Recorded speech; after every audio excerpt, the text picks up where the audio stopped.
আজকে আগুন জ্বলছে গোটা বাংলাদেশ। কত স্টুডেন্টের প্রাণ গেছে বাংলাদেশের মাটিতে। 25 থেকে 30টা যুবক স্টুডেন্ট শহীদ হয়ে গেছে। কে মেরেছে? মুসলমান মেরেছে, আর মুসলমান মরেছে। বাংলাদেশ কোনো হিন্দু কান্ট্রি নয়, বেঈমান কাফেরের দেশ নয়, ইহুদি নাসারার দেশ নয়, মুসলিম রাষ্ট্র। বড় কষ্ট লাগে। হাসিনা সরকার ওপেনিং বলছে মিডিয়ার সামনে এসে, ছাত্রলীগের নেতারা যারা মুক্তিযোদ্ধা আছে তারা যদি চাকরি না পায়, এই রাজাকারের ছেলেরা চাকরি পাবে। কাদিকে রাজাকার বলেছে? সমস্ত স্টুডেন্ট বাংলাদেশের প্রত্যেকটা মানুষকে রাজাকার বলেছে। আজকে আগুন জ্বলছে গোটা বাংলাদেশ। কত স্টুডেন্টের প্রাণ গেছে, কত স্টুডেন্ট কত বিগত হয়েছে, কত জনের উপরে গুলি লেগেছে, গুলি চালানো হয়েছে, বুক পেতেছে। সে স্বপ্নেও ভাবতে পারেনি ছেলেটা আমার উপরে পুলিশ গুলি চালাবে। যখন একটা গুলি চলেছে তারপরও সে মনে করেছে এটা আমাকে সরানোর জন্য গুলি মেরেছে, তো আর একবার বুক পেতেছে, তো আর একবার গুলি চালিয়েছে। সেই গরিবের ছেলে, নিরীহ ছেলে মারা গেল। বাংলাদেশের মানুষ রাস্তায় নেমে এসেছে। এই সরকারকে পদত্যাগ করা দরকার। আপনাদের হাওড়ার একটা ছেলে আমাকে কমেন্টে লিখেছে, গোলাম মুস্তফা না কি নাম, আমি তার আইডি খুলে দেখলাম এ কমিউনিস্ট করে, এবং তার খোঁজ নিলাম, তার ঠিকানা আমি বলবো না, যে তার মাও কমিউনিস্টের নেতা নেত্রী ছিল। তখন বুঝতে পারলাম হারামের আওলাদ বলে তাদের ভাষা এরকম। আজকে ভারতে শুধু হিন্দুস্তান নয়, বাংলাদেশ নয়, গোটা পৃথিবীতে স্টুডেন্টদের জীবন নিয়ে খেলা হচ্ছে, গোটা পৃথিবী জুড়ে। কেন জানেন? আল্লাহ রাসূলের হাদিস সত্য। জোরে বলুন সুবহানাল্লাহ। আল্লাহ নবী জনাবে মুহাম্মদুর রাসূলুল্লাহ সকলে বলুন সাল্লাল্লাহু আলাইহি সাল্লাম হাদিস বর্ণনা করেছেন। হে আমার সাহাবীরা শোনো, কিয়ামতের পূর্বে গন্ড মূর্খরা দেশ চালাবে, শিক্ষিতরা চুপচাপ বসে দেখবে। আজকে বড় কষ্ট লাগে, যে লোকটা সই করছে চাকরির পেপারে সেই স্কুলের মুখ দেখেনি, সে একজন এমপি হয়ে যাচ্ছে, সে একজন মিনিস্টার হয়ে যাচ্ছে, আর যার কাগজটাই সই করছে সেই ছেলেটা বিকম AA এটাই হচ্ছে কিয়ামতের আলামত। আরে পৃথিবীর হালত কিভাবে পরিবর্তন হয়েছে বলে দিচ্ছি। আমি এই আগের বাজারটার কি নাম, মুন্সিরহাট, তাই না? মুন্সিরহাট আমি এসে উঠলাম, ফুরফুরা থেকে এসে ওই রোডে উঠলাম, সিয়াখালা থেকে ঢুকেছিলাম। তো ওখানে দাঁড়ালাম, আমি এক জোড়া জুতো নিলাম। দেখে একটা কথা মনে পড়লো, আমাদের কলকাতায় চলুন, গোটা পৃথিবীতে কিতাবগুলো, বইয়ের দোকানগুলো, বইগুলো বিক্রি হয় টেবিলের উপরে, রাস্তার উপরে রেখে। কলকাতায় যাবেন কোর্টের পাশে, কলকাতায় চিতপুরে যাবেন, রাস্তার উপরে ফুটপাতে বই বিক্রি হচ্ছে, আর জুতো বিক্রি হচ্ছে কাঁচের ঘরের ভেতরে। এটাই কিয়ামতের আলামত। জুতো বিক্রি হচ্ছে কাঁচের ঘরে, কাঁচের শোরুমে, আর বই বিক্রি হচ্ছে রাস্তার উপরে। এদের কাছে ইলমের কিমত উঠে গেছে। তার মানে শিক্ষিতরা আজকে বসে গেছে, আর অশিক্ষিতরা তোমার নেতা হয়ে দাঁড়িয়ে আছে। রাগ করবেন, আমি কোন রাজনৈতিক বক্তা নয়। ছেলেদের জীবন পণ্য হয়ে যাচ্ছে, আমাদের জীবন পণ্য হয়ে যাচ্ছে, হাজার হাজার বাচ্চার জীবন নষ্ট। সে বলছে ভারতে কি হচ্ছে, ভারতের কথা বলি না, কত জায়গার কথা বলি। আজকে বলে দিই কেন মুসলমান নিজেরাই নিজেদের ঘরে আগুন লাগাচ্ছে। বাংলাদেশে ইজতেমা হয়েছে তাবলীগ জামাতে, সেখানে 11টা মার্ডার হয়েছিল। আজ থেকে 5 বছর আগের কথা বলছি, বিশ্ব ইজতেমা। 11টা মার্ডার কারা করেছে? টুপি দাড়িওয়ালাদের হাত দ্বারাই তারা মার্ডার হয়েছে। নামাজিরা নামাজিদিকে মার্ডার করেছে। 11টা মার্ডার হয়েছিল ইজতেমার ময়দানে। এরা কারা? মুসলমান মেরেছে, মুসলমান মরেছে।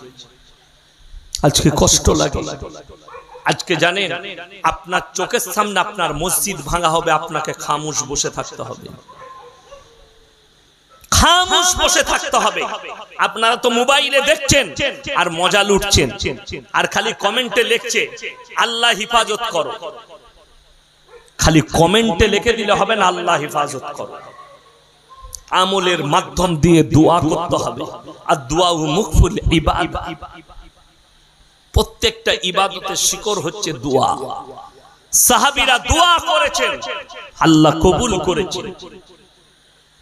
একটা শের লিখেছেন, দস্ত দস্ত হ্যায় দরিয়া भी না छोड़े हमने, দস্ত দস্ত হ্যায় দরিয়া भी না छोड़े हमने। আল্লাহর নবী সাহাবীরা দরিয়ার উপরে ঘোড়া ছুট করিয়ে দিয়েছে, জোরে বলুন সুবহানাল্লাহ। হযরতে উমামা রাদিয়াল্লাহু তাআলা কাফিলা নিয়ে গেছেন, দাওয়াত দিতে বেরিয়েছে ইউরোপে, ইসলামের প্রচারে। আফ্রিকার জঙ্গলের মধ্যখানে পৌঁছে গেছে, আওয়াজ দিলেন, হে জঙ্গলের প্রাণীরা, আল্লাহর নবীর রাসূলের মেহমানরা হাজির ইসলামের প্রচারে। আজকে রাত্রে পাহারা তোমরা দিবে আমাদের, জোরে বলুন সুবহানাল্লাহ। ইসলামের প্রচারে তারা হকের উপরে টিকে ছিল, খুঁটির মতো দাঁড়িয়ে ছিল। নবী সাহাবীদের উপরে বুলডোজারের মতো হয়েছে। আপনি কি মনে করছেন আপনার উপরে অত্যাচার শুনেছেন? আমাদের মতো কোন হুজুরকে ধরে আমাদের পিঠের চামড়াটা ছুরি করে চাচা হয়েছে? দু পায়ে উট বেঁধে ঘোড়া বেঁধে ছুট করানো হয়েছে? না, আল্লাহর নবীর জওয়ানায় সাহাবীদের আম্মার ইবনে ইয়াসিনের মায়ের দু পায়ে উট বেঁধে দুদিকে তাড়িয়ে দিয়েছে। যেভাবে আঁখকে ফাড়া হয় ওইভাবে ফাড়া গেছে। হযরতে সাইয়্যিদনা বেলাল হাবশী রাদিয়াল্লাহু তাআলা আনহু কোমরে দড়ি বেঁধে উটের পেছনে বেঁধে ছুট করিয়ে দিয়েছে, পিঠের চামড়াটা কোমরে লেগে গেছে। হযরতে উমরে ফারুক রাদিয়াল্লাহু তাআলা আনহুকে ফজরের নামাজে বুঝালি মারা হয়েছে। হযরতে উমর ক্ষত বিক্ষত রক্ত অবস্থায়, বেঈমান আর বেরিয়ে পালাতে পারেনি। নবী সাহাবীরা এত জমাট ভাবে নামাজ পড়তেন। যখন নামাজ শেষ হয়েছে তখন হযরতে উমর বললে, আমি কাঁধ দ্বারা ক্ষত বিক্ষত হয়েছি। আল্লাহর নবী সাহাবীরা বললে, হে উমর, তোমাকে বেঈমানের চর লুলুত দ্বারা তুমি ক্ষত বিক্ষত হয়েছে। উমর বললেন, আল্লাহর কৃপায় আমাকে কোন মুসলমান মারে।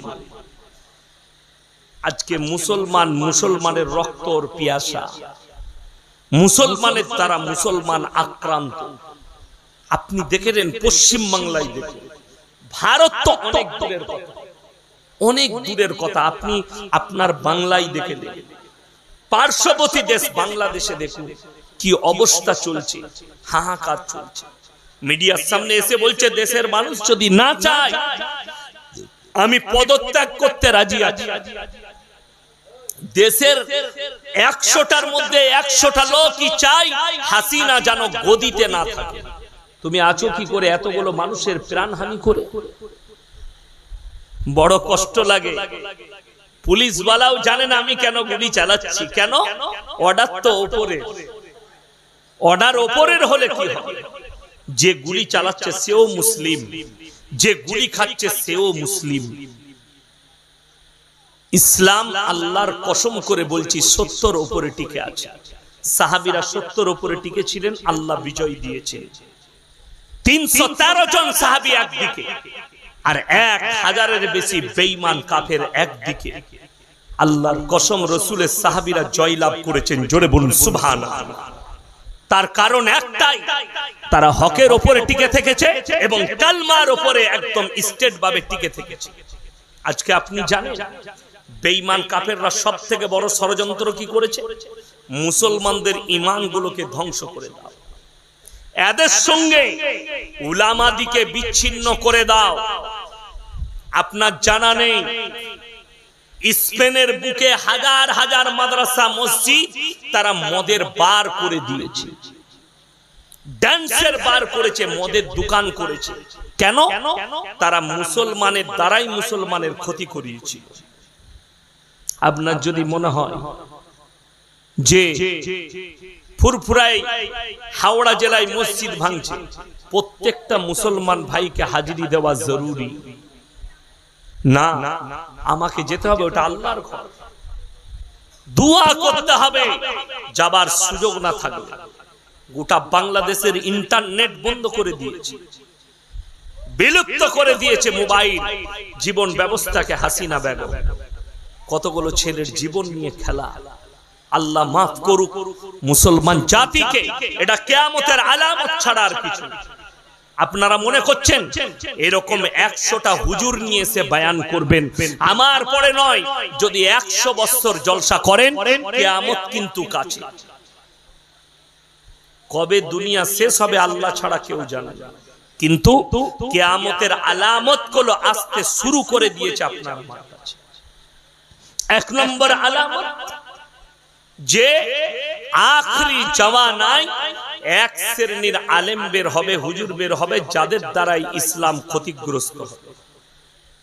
তারাই হবে রাসূলের হাদিস জাহান্নামের খোরাক। প্রথম খোরাক হবে সেই হুজুররাই, সেই আলেমরাই। আমার মতো 100টা মৌলবি ধরা পড়বে কিয়ামতের দিনে। কোরআনে আল্লাহ বলে দিয়েছে, হে আমার নবী, আমার কাছে সবাই প্রশ্নের মুখের সম্মুখীন হবে। আজকে আমরা ভুলেই গেছি যে আপনি মনে করেছেন আমার কাছে প্রশ্ন উত্তর হয়তো হবে না, আমি তো পাপের সাগরে ডুবে যাচ্ছি, আমার অসুবিধা নেই। আজকে আমাকে দাওয়াত দিয়েছেন, আমি দোয়া করে যাব আপনার জন্য, আপনার ইমানের হিফাজত হোক, আপনার নামাজের হিফাজত হোক, আল্লাহ আপনাকে জান্নাতুল ফিরদৌস দেখ।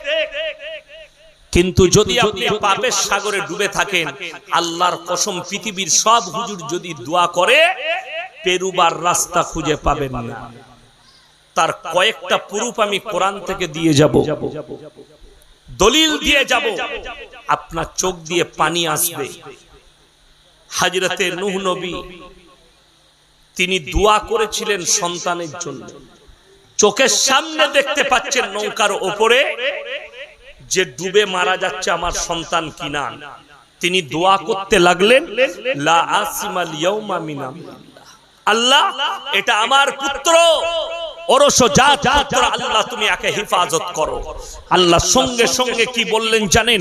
লামিনাল খাসিরিন, হাত নামাও। যে আমাকে মানেনি, আমার নবীকে মানেনি, আমার দ্বীনকে মানেনি, তার জন্য তুমি দোয়া করতে পাবে না। নূহ নবীর হাত নেমে গেল। আল্লাহ কোরআনে লাকির টানলেন দুটো নবীর বিবির জন্য, এক নূহ নবী আর এক লূত নবী। দুজনের বিবির পাপের ভারিত্ব কেমন ছিল? একজনের বিবি ছিল আল্লাহ ব্যতীত অপরকে রব হিসাবে মানে। সকলে বলুন ভালো মন্দের মালিক কে? আরো জোরে বলুন কে? কল্যাণ অকল্যাণের মালিক কে? আল্লাহ। নূহ নবীর বিবি, দেখবেন আমাদের দেশে একজন বাবা বেরিয়েছে, বাগেশ্বর ধাম বাবা। তিনাকে একজন প্রশ্ন করছে, বাবা সনাতন ধর্ম কিতনা সাল পুরানা है? তো উনি উত্তর দিচ্ছেন 5000 সাল পুরানো। আর আমরা হাদিস কুরআন ঘেটে গবেষণা করে যেটা পাচ্ছি যে আজ থেকে 5000 বছর আগে যিনি ছিলেন নবী হিসাবে, তিনি হচ্ছেন নূহ নবী।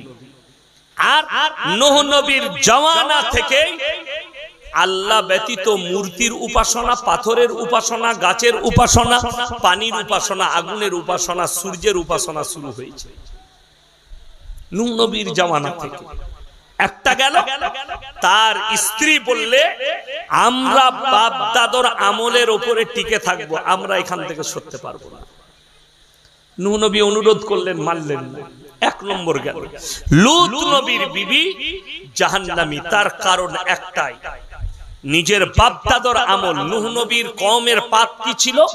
সেই পাপটা মারাত্মক পাপ। রাসূলের হাদিস শুনেলেন, আখরি জামানায় বর্বরতার যুগের পাপগুলো ফিরে আসবে, মডেলিং বলে ফিরে চলে আসবে। আপনি অনুভব করতে পারবেন না এই পাপটা কবে ছিল, এই পাপটা কোথা থেকে এলো। এই পাপ, সেটার নাম হচ্ছে সমকামিতা। এখন বর্তমানে ভারতের সুপ্রিম কোর্ট লিগেল রায় দিয়েছে, সমকামীর লিগেল, ভারতের মাটি। অন্যান্য দেশে তো আছেই, ভারতে ছিল না, ভারত রায় দিয়ে ফেলেছে যে ভারতে লিগেল আছে পরকীয়া। এরপর মুসলমান, আপনার আমার ঈমান বাঁচানোর দায়িত্ব আমাদের নিজেদের। যদি বলেন এটা কেন আলোচনা করছে, এটা কোরআন হাদিসের আলোচনা। এটা কোরআন হাদিসের আলোচনা, এটা ঈমান বাঁচানোর আলোচনা। হাজার হাজার মুসলিম শিক্ষিত যুবক যুবতী তারা সমকামিতায় লিপ্ত হয়ে যাচ্ছে, যদিও তারা মুসলিম বলে প্রকাশ করতে পারছে না। উত্তর 24 পরগনা বনগাঁ থানা, দুটো হিন্দু ঘরের মেয়ে তারা মন্দিরে গিয়ে বিয়ে করেছে, বললে আমরা সমকামী। দুটো পরিবারের মাথায় হাই হাই হাই, কি করব? তারা কিছুই করতে পারবে না, না কেস করতে পারবে না অত্যাচার করতে। কেন? ভারত সরকার লিগেল করে দিয়েছে। বিসমিল্লাহ, আলহামদুলিল্লাহ, আপনি কিছুই বলতে পারবেন না, লিগেল। এরপরে এখানে একটা কথা রইল যে আল্লাহ রাব্বুল আলামিন এই পাপের কারণে একটা পুরো জাতিকে ধ্বংস করে দিয়েছে। সেটা হচ্ছে হযরতে লূত নবীর কওমকে। রুটির মতো আল্লাহ পাল্টিয়েছিলেন লূত নবীর কওমকে। আজ পর্যন্ত যাদের বাড়িতে ম্যাপ আছে পৃথিবীর, ম্যাপটা খুলবেন, একটা সাগরের নাম দিয়েছে বৈজ্ঞানিকরা মরা সাগর, যেখানে লূত নবীর কওমকে লুটির মতো পাল্টানো হয়েছিল, যেখানে একটা পোকা মাকড় পর্যন্ত জন্মাই না, তারা এতটা অভিশপ্ত ছিল। এরপরে চলুন কোরআনে হযরতে লূত নবী আর নূহ নবীর বিবির জন্য আল্লাহ কি ঘোষণা দিলেন রাসূলের কাছে। আল্লাহ ঘোষণা দিলেন কোরআনে, পৃথিবীর মানুষকে শুনিয়ে দাও, তারা যে পাপের সাগরে ডুববে, তারা সমকামী হবে, তারা আল্লাহ ব্যতীত অপরকে রব হিসাবে মানবে, তাদের জন্য পাপগুলো কতটা নিকৃষ্ট এবং তাদের কি হতে পারে শাস্তি। এক নম্বর, নূহ নবী আল্লাহ ব্যতীত, আল্লাহ কোরআনে বলেছেন ইন্নাশ শিরকা লাযুলমুন আযীম, আমার কাছে যতগুলো পৃথিবীতে পাপ আছে সব থেকে নিকৃষ্ট পাপ হচ্ছে শিরকের পাপ, আল্লাহ ব্যতীত অপরকে রব হিসাবে মেনে নেওয়া, ভালো মন্দের মালিক ভাবা, এটা হচ্ছে সবথেকে নিকৃষ্ট পাপ আল্লাহর কাছে। এই গুনাহ যদি কেউ জেনে বুঝে করে, সেই গুনাহকে আমার আল্লাহ ক্ষমা করবেন না। এটা কোরআন। আগে চলো, এই দুজন নবীর বিবি, এদিকে আল্লাহ এদের জন্য কি বললেন?